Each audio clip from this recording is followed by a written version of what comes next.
Assassin's Creed 4 Black Flag is one of the most beloved entries in the entire franchise, and for great reason. Not only is it just visually incredible and the story is great, and the shanties, well, they're there, it's one of the games that most successfully gets its historical era in every single way. But how much of it was rooted in reality? Today we're going to dig into the truth behind the game, to discover if Nassau really was a pirate paradise, or just some sun-drenched shanty town. See what I did there? Hoist the sails, this is History Unfolded Black Flag Edition. When we're dealing with a pirate-oriented story, there's no other place to start but with Edward Teach, or as you probably know him better, Blackbeard, the most infamous pirate to ever terrorize the seas, and probably one of the guys with the stinkiest beards in history.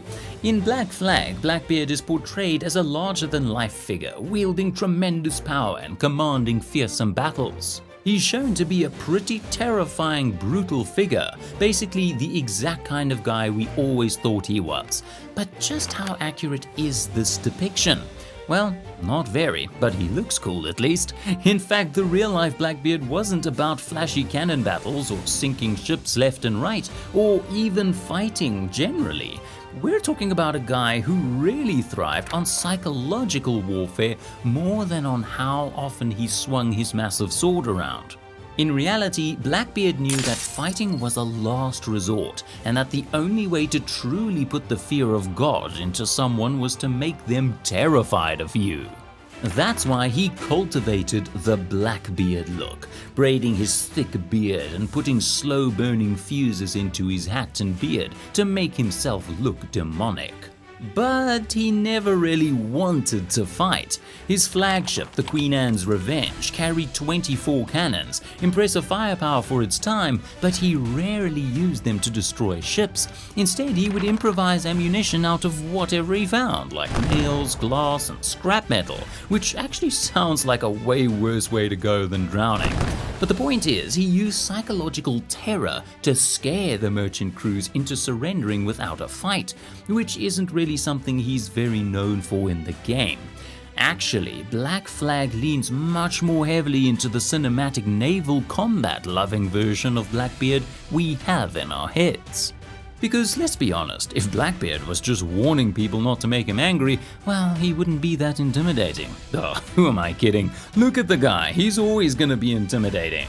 Before we delve deeper into this pirate world, this feels like a pretty good place to remind you to hit that like and subscribe button if you want to see more videos like this one. But for now, let's talk about Nassau, the so-called Republic of Pirates. In Black Flag, Nassau is depicted as a lawless haven where pirates rule with reckless abandon, endless booze and random pieces of shanty sheet music floating around. But was it really that chaotic? Well, again, the thrilling answer is no. Now, I'm not saying that Ubisoft is a company of liars, although if you've ever played one of their games after seeing their trailers, it's easy to believe that. But their portrayal of Nassau is a little different from the real thing. Historically, Nassau was a pirate stronghold from 1706 to 1718, which just happened to be during the golden age of piracy, obviously. It was once held by colonial forces, but they were forced out by the pirates, who wanted a place with water so shallow no naval forces could come near it. Once they got it, pirates like Charles Vane, or Calico Jack, and Benjamin Hornigold established an informal system of governance based on what they called the Pirate Code. But here's the thing, the code was very different from what you probably expect. It wasn't aggressive or built on killing or maiming anyone. The code just outlined rules for loot distribution and crew discipline. Yeah, Nassau was a surprisingly competent democracy, considering it was led by people like freaking Blackbeard. But it wasn't all rum and revelry, and this is where Ubisoft really went to town. Nassau developed a reputation for a kind of controlled lawlessness, where smugglers, prostitutes, and outlaws could live and thrive without being arrested every 4 minutes, providing that they didn't target one another. Well, that didn't really work, and that's how Nassau became known for being, well, not the safest place to go after dark. Eventually, in 1718, British Governor Woodes Rogers arrived to restore order, offering them pardons to give the land back over to the British, which they ultimately did. The game shows very little of this, obviously. But dang, if it doesn't capture the chaotic drunken fun of the place. Now, we mentioned Benjamin Hornigold a minute ago when we were talking about Nassau. Hornigold is one of the more understated figures in Black Flag, yet his real-life story is fascinating. The whole world knows about Blackbeard, but nobody knows about Hornigold. Even though he's the man who made Blackbeard what he was, Hornigold was one of the founders of Nassau, and he took Edward Teach under his wing, teaching him the ropes of piracy until he became the legendary Blackbeard himself. But when it came to actually being a pirate, Hornigold had some issues. For one thing, he would actively avoid and refuse to attack British ships for no other reason than his loyalty to England. Not the greatest move for a pirate, to align with the very empire trying to destroy you. It also caused quite a few mutinies by his crew, who wanted to target these lucrative ships. The game, however, portrays him in a much more ruthless, opportunistic way, in which he ultimately joins the Templars. In reality, I guess his life direction wasn't that much different, only instead of joining the Templars to hunt the assassins, he became a literal pirate hunter, aligning with the British to track down and kill his former allies. And let's just talk about those, because really we only have two key pirates worth digging into, and their names are Charles Vane and Calico Jack.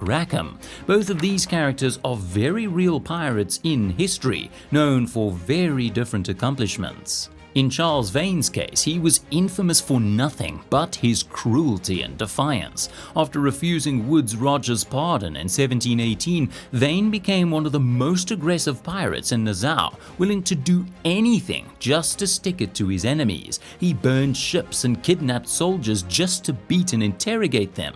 A real charming guy. Calico Jack, on the other hand, was not particularly impressive as a pirate. Actually, he did basically nothing of note other than being the only guy to have women pirates in his posse. Well, yeah, he was sleeping with one of them, but for the 1700s that was pretty rare. The only thing that was progressive in those days was scurvy. Actually, it's not entirely true to say that Calico Jack didn't achieve anything of note. He was allegedly the genius behind the iconic Jolly Roger flag. So I guess we shouldn't fully rule him out. Man can paint. The Assassin's Creed games have always had an impressive level of historical detail to them, and Black Flag is easily one of, if not the greatest game in the entire franchise.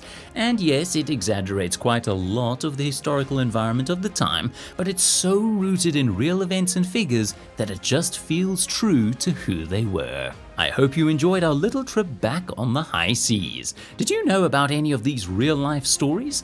Let me know your thoughts on the pirate world in the comments below. Feel free to drop a like and subscribe while you're at it, so we can bring you even more great videos like this one.